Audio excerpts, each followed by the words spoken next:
En este video vamos a ver el tema de la hidroestática. ¿Qué es la hidroestática? Es el estudio del comportamiento de los fluidos estáticamente, más bien quietos. Dentro de la hidroestática, que es muy grande, vamos a ver solamente dos temas. Nos interesan ver dos temas para entender el funcionamiento de los sistemas hidráulicos. Uno es la presión hidrostática y el otro, a posterior, veremos el principio de Pascal. ¿Qué es la presión hidrostática? Bien, en realidad es la presión que sufre un punto cualquiera, un cuerpo cualquiera, sumergido en un líquido. Vamos a tratar de entender cómo se calcula y por qué, y cuáles son sus efectos. Veamos entonces cómo podemos explicar esto de la presión hidrostática. La presión hidrostática, que es la presión sufrida por un cuerpo cuando es introducido en un líquido cualquiera, que es producida justamente por el peso de la columna de ese mismo fluido que tengamos por encima. Para esto podemos tomar un área cualquiera, puede ser un área circular, con una cierta altura para formar, en este caso un cilindro, pero puede ser cualquiera, y lo tomaremos genéricamente. Bien, sabemos que la masa es el volumen por la densidad, ¿se acuerdan que lo vimos en el video pasado? Y tenemos que el volumen es la superficie de la base por la altura genérica que acabamos de tomar. Son parámetros como para entender de dónde viene esto de la presión. A su vez, la masa entonces es la densidad por el área por la altura, solo con un pasaje de términos. Y esto nos da que el peso, ¿sí?, es la masa por la gravedad. ¿Se acuerdan que el peso era la masa de un cuerpo aplicada en una cierta relación de fuerza por la gravedad? Cambiando los términos ahí en la misma fórmula, llegamos a la, digamos, fórmula general para calcular la presión hidrostática, que es la densidad por la altura por G por A. A es el área. Pero también estamos dividiendo A, eso es lo que nos da la fórmula. Las áreas se simplifican y nos queda básicamente que la presión de un cuerpo sumergido va a ser igual a la densidad por G por la altura. Acá no importan las letras, sino importa el concepto, ¿sí? Esa es la demostración. Ahora, ¿cuál es el concepto? El concepto es este. La presión hidroestática, o sea, la presión que va a sufrir un buzo, que va a sufrir un submarino sumergido en el agua, o la presión que sufrimos todos nosotros sumergidos en el fluido aire, o sea, presión atmosférica, va a poderse calcular en función de la densidad del fluido, no es lo mismo aire que agua, si está aplicada una cierta fuerza, porque en el espacio no existe presión atmosférica, por ejemplo, y por la altura, o sea, la cantidad de columnas de fluido que tengamos arriba. Fundamentalmente es eso, y es lo que se quiere explicar con esta demostración, ¿sí? Tengan bien en cuenta esto. La presión depende solo de esos parámetros. Y ahora vamos a aplicar un poquito este concepto. Bien, algo interesante como para explicar son los vasos comunicantes, que se usa muchísimo en nuestra actividad profesional. Por ejemplo, un visor de nivel, un tubito visor de nivel de un tanque cualquiera, es la aplicación práctica de esto. ¿Cuál es el tema? Y el tema es que no depende del volumen. Habíamos dicho que solamente depende de la columna de agua, o sea, de la altura o la profundidad a la cual nosotros estemos sumergidos. O sea, que para tener una misma presión en una misma profundidad, el único requisito que necesitamos es tener la misma H, o sea, la misma altura. Si nosotros tenemos diferentes vasijas conectadas por un vaso comunicante, los niveles van a ser exactamente iguales, porque la columna tiene que ser exactamente igual. ¿Está entendido? Está desarrollado en las filminas y obviamente en el apunte, que es la base de lo que nos tenemos que guiar, ¿sí?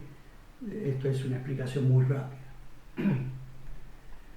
Bien, aplicación directa es a través de un vaso comunicante, como puede ser una cañería de una instalación de agua potable de la escuela o de nuestra propia casa. Todo esto es válido también en altura, ¿sí? Fíjense, un vaso comunicante nos daba que la diferencia de altura nos da la presión. Y entonces, en este caso de una instalación de agua, es exactamente igual.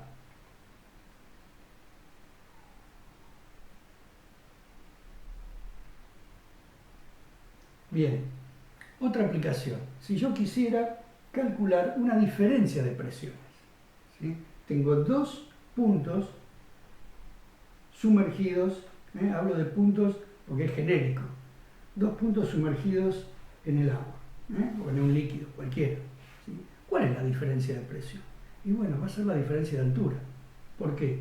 Porque estando colocados en un mismo fluido, G es igual, porque estamos en la misma tierra, y la densidad del fluido es la misma.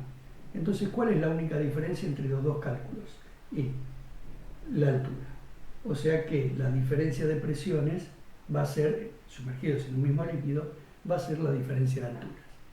En una instalación de agua caliente de cualquier vivienda pasa exactamente lo mismo. ¿Qué diferencia de presión va a haber entre la ducha del primer piso y la de planta baja? Es la diferencia de altura. Porque el agua es la misma, la densidad y G es igual.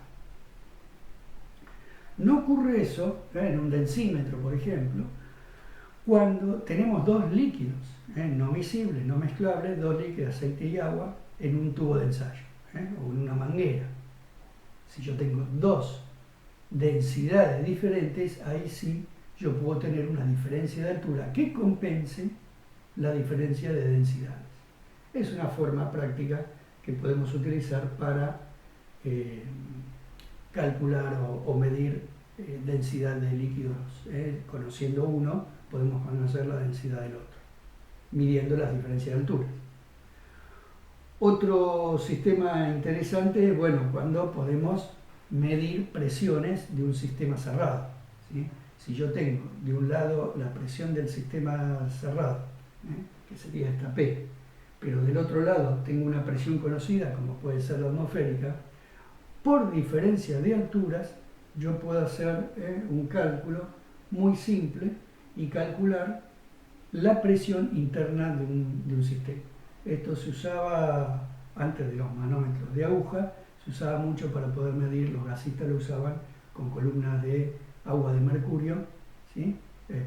Con columnas de agua o de mercurio, se podía medir la presión de un sistema de gas.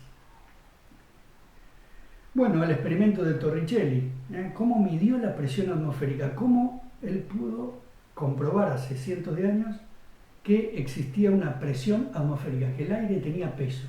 Bueno, haciendo una experiencia muy simple que fue en una vasija, ¿sí? Llenarla de un cierto líquido, él lo hizo con mercurio, y colocando un tubo de ensayo. Imagínense que este fuera el tubo de ensayo, ¿sí? Lo lleno del mismo líquido que tengo en la vasija, tapo la punta abierta y lo meto adentro. ¿Por qué lo meto de esta manera adentro? Para que se produzca vacío acá adentro, ¿sí? O sea, está lleno de líquido, al revés, ¿sí? Pero no hay aire, ¿verdad? No hay presión atmosférica dentro del tubo del tubo de ensayo. Ahí no hay presión atmosférica, presión cero. ¿Qué vio que pasaba? Que bueno, que el mercurio bajaba solamente 760 milímetros. 76 centímetros, siempre había una columna de agua, de mercurio, de 76 centímetros. ¿Por qué se produce esto? Vamos a aplicar lo que vimos hasta recién. Yo acá en la vasija abierta tengo presión atmosférica. En cualquier lado de la vasija abierta tengo la presión atmosférica que está aplicándose sobre, en este caso, el mercurio rojo. Pero adentro del tubo de ensayo no tengo presión atmosférica. Está en vacío, no hay nada. Entonces, las presiones, para que esto esté en equilibrio, las presiones tienen que ser iguales. La presión acá tiene que ser igual a la presión acá y la presión acá. Adentro del tubo de ensayo, ¿cuál es la presión al nivel de superficie? Y al nivel de superficie la columna de mercurio. Es la presión que hay, porque es la columna, porque está sumergido. En cambio acá, en la superficie, a la misma altura, ¿qué tenemos? La presión atmosférica solamente. No hay presión de sumergido, porque está en la superficie. Así pudo comprobar él que el aire ejercía una cierta presión sobre ese punto. Ahora bien, para entender un poquito esto, ¿qué pasaría si yo rompo o abro una válvula, rompo esa punta del mercurio, lo comunico al tubo de ensayo ahí con la atmósfera, lo abro? ¿Qué pasaría? ¿Sí? Creo que lo han descubierto. Bajaría la columna de mercurio y se pondría a la misma altura que el resto. ¿Por qué? Porque entró presión atmosférica y equilibró las presiones adentro y afuera, entonces equilibraría en un mismo nivel. Eso es lo que pudo demostrar Torricelli con este experimento. En su momento, ahora parece obvio, pero en su momento se creía que el aire era inerte, que no tenía peso, que no tenía moléculas. Bien, y además creó una forma de medir la presión atmosférica, ya que en este caso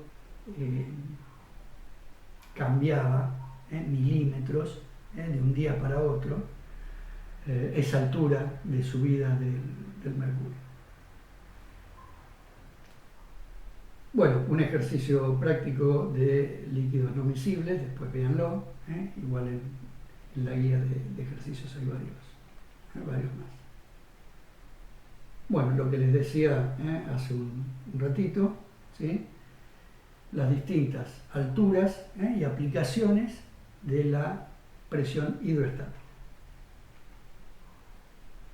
Fíjense, al tener diferencia presión en el punto sumergido, que es la abertura de ese tanque, el chorro va a ser diferente. La salida, la velocidad de salida y la fuerza con que va a salir el chorro va a ser diferente, porque va a estar en función de la presión que haya justamente en esa canilla. Y la presión está en función de H, la altura, no en función de la abertura que tenga. Si la canilla o el diámetro del caño es mayor o menor, el chorro va a ser exactamente igual. No en caudal, no en cantidad, pero sí en la fuerza con la cual sale. Eso es muy importante de entender. Bien, las represas. En las represas tenemos dos. ¿Por qué se hace una represa? ¿Por qué se hace un lago? Por dos razones. Una, para acumular agua y tener, y no depender de las lluvias, que haya siempre una cierta cantidad de agua para hacer funcionar la turbina. Pero otra muy importante también es levantar el nivel, que haya nivel, que haya energía potencial de ese líquido, de esa agua, para que cuando cae, justamente esa caída sobre la turbina tenga mucha más potencia, tenga mucha más fuerza, y haga mover los árboles. Bien, la presión entonces de un cuerpo sumergido, ¿sí?, va a estar en función de la presión total. Si yo estoy buceando en el océano, ¿sí?, voy a tener la presión de la columna de agua más la presión de la columna de aire, que es la presión atmosférica. Ya sabemos que la presión atmosférica es 1 kilo por centímetro cuadrado, una atmósfera, ¿sí? O 100.000 pascales si quieren, en la otra unidad de medida. Entonces, para tener la absoluta, es la suma de ambas. La relativa es sacando la presión atmosférica. Solamente mido la presión manométrica, que se llama. Como les había dicho, el principio de Pascal, íbamos a ver dos temas importantes de la hidrostática. Uno era la presión hidrostática y el otro era el principio de Pascal. El principio de Pascal es fundamental para el funcionamiento de los sistemas hidráulicos de potencia. ¿Qué dice el principio de Pascal? Pascal vio que un líquido introducido adentro de un recipiente rígido, deformable, al cual le aplicábamos una presión externa diferente, el concepto. Antes era la presión producida por sumergirnos en un líquido. Ahora es un líquido metido adentro, imagínense, de una jeringa, de un pistón, ¿sí? El cual le estamos dando una presión a través de una fuerza externa. Acuérdense que los líquidos no le podemos dar fuerza directamente, sino que le damos presiones a través de una fuerza aplicada en un área. Bien, es justamente lo que estamos aplicando en este momento. Pero ¿qué pasaba? ¿Qué es lo que ve Pascal en su momento y expuso este principio? Que esa presión que se produce ahí adentro es igual en todas las paredes de ese recipiente, tenga el formato que tenga, y no importa las distancias, mientras que esté lleno de líquido y nosotros le damos esa presión primero va a valer la fuerza aplicada por el área, y segundo, que se transmite a todas las paredes en forma perpendicular e igual en todos lados. Esto es lo que me está diciendo, y hay infinidad de fotos, animaciones que ustedes pueden ver en internet que demuestran obviamente este principio, que es real y por eso se toma como base del estudio. Como les decía, es de aplicación inmediata en los sistemas hidráulicos. Fíjense, en la prensa hidráulica, que vamos a ver ahora como ejemplo práctico, pero también en un motor hidráulico, en una bomba de paletas, de garajes, de lo que ustedes quieran, de pistones ni hablar, es este principio el que hace funcionar todo eso. Veamos entonces un poquito más explicado el tema este. Supongamos entonces que tenemos un recipiente, en este caso rectangular, rígido, ¿sí? En el cual lo tenemos lleno de cualquier líquido y al cual le aplicamos a través de una superficie o área, pistón, una fuerza externa. ¿Qué se produce entonces? Una presión. ¿Cuánto va a valer esa presión? La fuerza, el valor de la fuerza, dividido el área. ¿Se acuerdan lo que estudiamos hasta ahora? Para eso sirve ese estudio básico de la física, para poder aplicarlo directamente en este caso. Bien, esa presión, por ejemplo, un caso práctico, si nosotros le aplicáramos una fuerza de 1 kilogramo, le ponemos 1 kilo de carne ahí arriba, ¿sí? Si fuera el caso, y tenemos un área de 1 centímetro cuadrado, ahí adentro va a haber una atmósfera de presión. Pero no porque haya aire, sino porque hay la presión de Pascal, que es lo que yo le estoy aplicando a través de la fuerza de aire. Bien, lean después bien el apunte, que lo van a entender seguramente. Ok. Fíjense, en estas animaciones tenemos dos ejemplos bien prácticos también. Un actuador o cilindro neumático puede ser, o hidráulico, son fluidos al fin, el cual está funcionando con una cierta fuerza de salida que va a ser igual a la presión del líquido, o si es hidráulico, el líquido de entrada, por el área del pistón, tal cual, así y de simple. Una válvula de alivio, ¿sí? La cual también funciona de la misma manera. Yo tengo una cierta presión interna y un área del pistoncito de la válvula. Cuando esa presión por el área vence la fuerza del resorte, ¡tac!, se abre y deja salir, por ejemplo, líquido. Bien, aplicación, para entender un poquito más la aplicación teórica del principio de Pascal, es la prensa hidráulica. La prensa hidráulica, en la cual tenemos vaso comunicante con dos áreas diferentes. Áreas diferentes. Entonces yo voy a comparar lo que acabamos de ver recién, de un lado y del otro. De este lado tenemos una fuerza y un área, o sea, una presión que podemos calcular. ¿Se acuerdan? Imagínense que sea 1 kilo y un área de 1 centímetro cuadrado. Vamos a tener una presión ahí adentro de 1 kilo por centímetro cuadrado. Un bar. Muy bien, esa presión se transmite, según Pascal, a todos los lugares de este confinamiento del líquido que tenemos ahí adentro. Ok.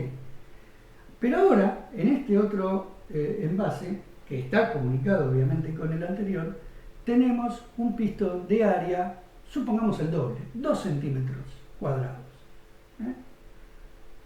Y si entonces acá la presión es de 1 bar, 1 kilo por centímetro, y tenemos 2 centímetros cuadrados acá, ¿cuánto va a ser la fuerza que obtengo de este lado? El doble. Si hacemos las cuentas, nos tiene que dar. ¿Y por qué se da esto? Bueno, la explicación a través de las fórmulas es muy simple también. Presión, ¿se acuerdan que era fuerza sobre área? ¿Sí? Entonces presión, fuerza sobre área, 1 kilo sobre 1 centímetro cuadrado, 1 kilo por centímetro cuadrado. Pero del otro lado también se rige por la misma física. Y yo tengo entonces la presión, también acá grande, ¿sí? Pero la presión es la misma. PA pequeña, pero PA grande es la misma por Pascal, ¿sí? Entonces me queda que PA es igual a PA.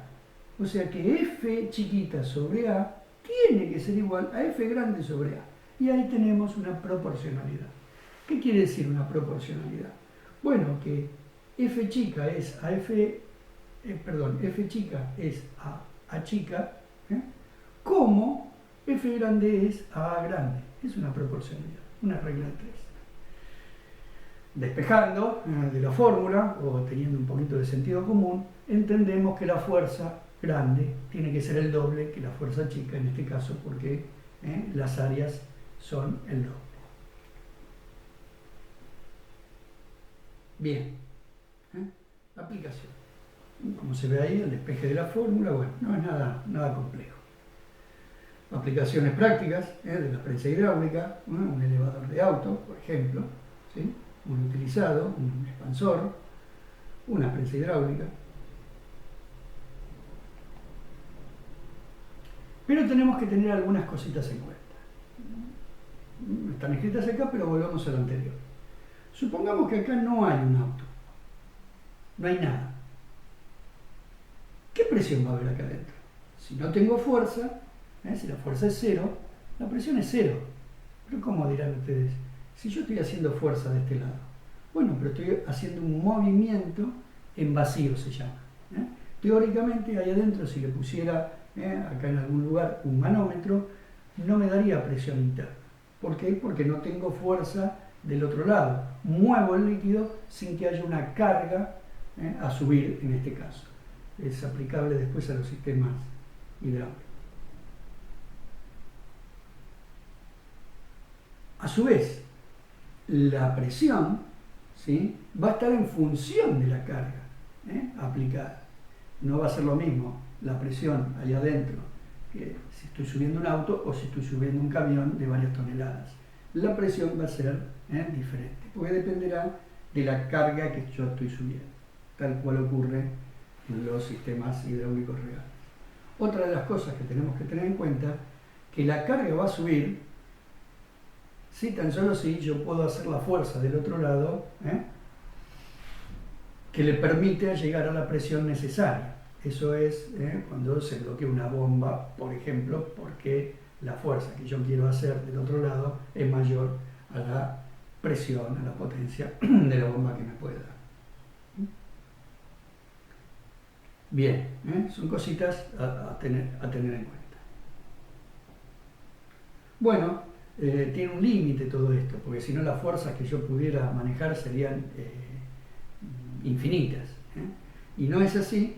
El límite es, fíjense, que yo tengo que mover un cierto volumen de líquido. El mismo volumen que muevo de un lado es el mismo volumen que se movió del otro. ¿Y esto qué me da? Que si yo tengo una diferencia de áreas muy grande, infinitamente grande, para poder mover un cierto volumen, para que suba acá, que se reparta todo el agua, digamos, o aceite, de un lado, de este lado, acá, si es tan chiquita, la columna tiene que bajar muchísimo. Yo tendría que hacer movimientos infinitos, verticales, para poder subir un poquitito ahí. Eso es en cuestión de límite de funcionamiento. Y esto pasa también en los sistemas. Una aplicación práctica de lo que acabamos de ver con números. Como les hice yo el ejemplo así rápidamente, acá este ejemplo está marcado con números, ¿sí? Y explicado. En este caso es 70 kilogramos de fuerza con 10 centímetros cuadrados. 70 dividido 10 es 7 kilos por centímetro cuadrado. 7 bar habría de presión marcando este manómetro.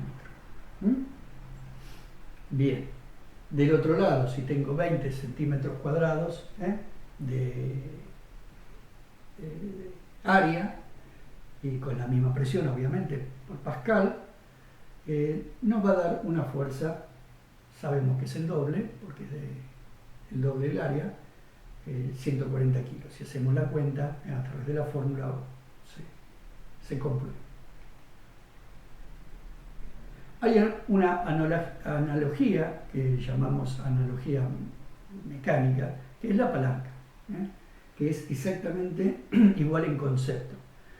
La diferencia es que en vez de ser áreas son longitudes de palanca. Pero si uno estudia el tema de la palanca, vamos a ver que conceptualmente es exactamente igual. Tenemos un tema con los trabajos y la energía. Acá no estamos, al igual que la palanca, no estamos creando energía, no estamos creando potencia.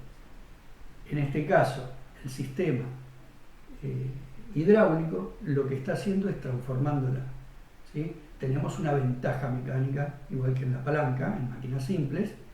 Si quieren investigar un poquito por ahí, no estamos creando energía, sino que la estamos transformando. ¿Qué quiero decir? Y que nosotros podemos hacer una fuerza de 10 kilos, ¿sí? en el área menor, y aprovechar para levantar un auto de mucho mayor cantidad de kilos. Pero acuérdense la diferencia en los movimientos que hay que solucionar de alguna manera.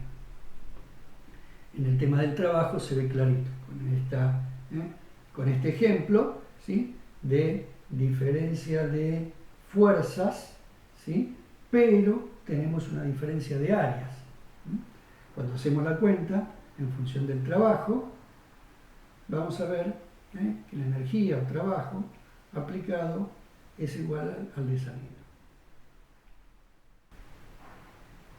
Una aplicación básica y real un poquito para ya meternos, salir de la teoría y ir a la práctica. Fíjense, si yo, el ejemplo ese que les daba del lado izquierdo, ¿sí? Le coloco una bomba de granajes, por ejemplo, la cual me va a dar una cierta presión en el sistema sobre esas mangueras o esas cañerías. Voy a tener esa presión que se va a transmitir a través de Pascal, ¿sí?